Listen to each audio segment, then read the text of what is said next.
Сәлем! Бүгінгі өтетін тақырыбымыз сөмкеңде не бар? Мына сөздерді есіңде сақта. Сөмке, кітап, дәптер, қалам, қарындаш, көзілдірік,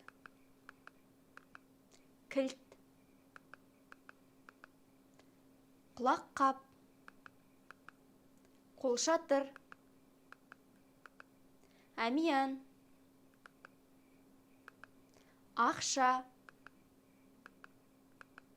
айна, тарақ, телефон.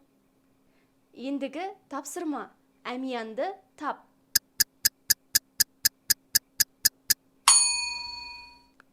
Өзіңді тексер.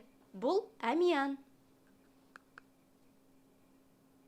Қолшатырды тап.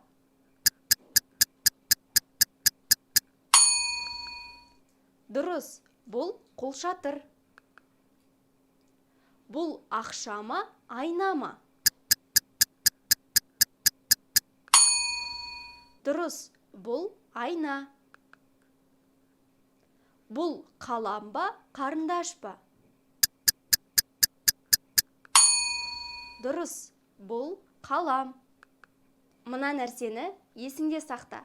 Сұрақ қойған кезде ма, ме, ба, бе, па, пе сұраулық шылауларын пайдаланамыз.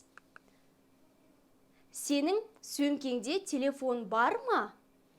Менің сөмкемде телефон жоқ. Сенің көзілдірігің бар ма?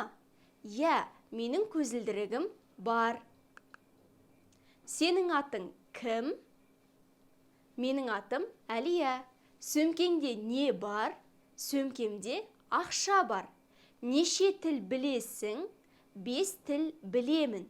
Қай мамандықта оқисың?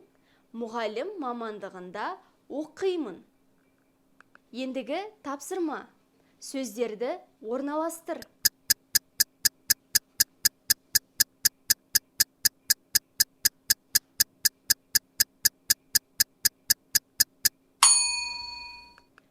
Өзіңді тексер. Сенің атың кім? Менің атым Жанар. Сөмкеңде не бар? Сөмкемде тарақ бар. Сөмкеңде қалам бар ма? Неше тіл білесің? 3 тіл білемін. Қай мамандықта оқисың? Кітапханашы мамандығында оқимын. Осымен сабағымыз аяқталды. Сау бол!